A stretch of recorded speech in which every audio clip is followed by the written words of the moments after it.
دا د مومندرې ولسوالۍ د بیلې سیمې د بیلې د ښوونځي استادان دي. د کونړ پر کونړي سیند په دې ټوپانو باندې او تاسو ګورئ ننداره وکړئ، یعنې څومره سخته ده.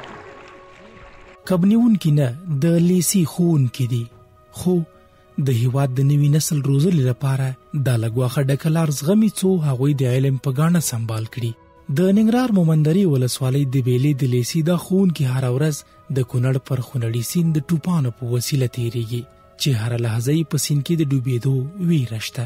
دوی وایي هره شیبه یې د مرګ خطر شته، خو کلک هوډ یې مجبوروي چې دا حالت ومني. دا د دې ځانه الو کېږو هلته وځو چې کله سیند ډېر یا سیلابي نو بیا موږ ته مشکل وي، ځکه چاپې زیاتې نو ډېر په تکلیف سره موږ مخ ته پورې وځو. بیا چې پورې وځو نو هلته خپلو بچا کله چې په کښتۍ باندې راځو نو ستړي مې وو او مشکلات نور مې نو په دې اساس باندې موږ ټوپانو ته لاس په ټوپانو باندې ځو. دغه ځانه موږ هر سهار لو کېږو، ستونزه همدغه ده چې هلته کښتۍ ډېره لرې ده، تقریبا ګنټه مزل بیا زموږ راځي چې بیا موږ مکتب ته رسېږو. نو موږ خپل تدریس ته په خپل وخت سره خپل زمان سره نشو رسېدلی، نو په دې خاطر باندې موږ دغه مشکل او ستونزې سره ځان مخ کړی دي او په دغه ټوپانو باندې ټول استادان پورې وځو چې په وخت باندې تدریس ته ورسېږو. چې دا اوس خو کم دی، خو څو ورځې وروسته دا بیا دومره ډېرېږي چې دا سره هغه سره نه معلومېږي. یعنې دا اوس کوم ځای کې تاسو ناست یې کوم ځای موږ حرکت راوکړو دا هغه ساحه وپله تاسو وګورئ سیند هغې غاړې ته دلته سره لګېږي بیخي د عمل ټول چپي، موږ بیا هم په دغه ټوپانو باندې ځو. په یاده لیسه کې د نجونو او هلکانو په ګډون 850 زده کوونکي په زده کړو بوخت دي.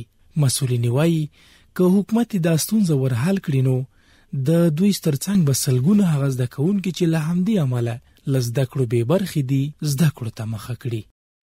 موږ اساسي درې ستونزې لرو. لومړی ستونزه مو د پول ده چې استادانو سره د ډېر زیات مشکل سره مخ دي، شاګردان مو د مشکل سره مخ دي. همدارنګه دویمه ستونزه مو دا ده چې د لیسې تعمیر مو ډېر زیات خراب دی، د استفادې وړ نه دی. شاګردان مو د شنه اسمان د لاندې ناست دي، باد و باران کې زموږ مکتب رخصت وي چې موږ ته یو اساسي تعمیر جوړ شي ډېر بخوي. تاسو ولیدل استادان فعال په دې کونړي سیند باندې په ټوپونو باندې راپورې وځي. طبعا یو د یوې احساس سره یې دلته شاګرد هم په دې فکر کې چې استاد به ورسره رسېږي او هغه په هغسې حال وي. د ننګرهار د پوهنې ریاست مسؤلین هم یاد ستونزه مني، خو وایي د حل په موخه اقدامات کړي او هیله لري چې ژر به دا ستونزه حل شي. امارت دوی ته باندې انشاءالله هڅه کوي چې پول ورته تعمیر کړي. د پول ترڅنګ د بیلې لیسې د ودانۍ تعمیر دپاره کار شروع دی.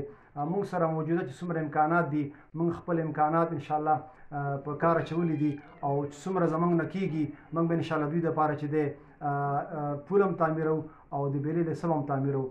ځایي خلک وایي په دې سیمه کې د کونړ سیند هغه خنډ دی چې له امله د زیاتو نجونو او هلکانو د زده کړو ارمان په زړه پاتې دی. دوی وایي که ورته د پول غمه وشي د ډېرو نجونو او هلکانو هیلې به ورسره پوره شي.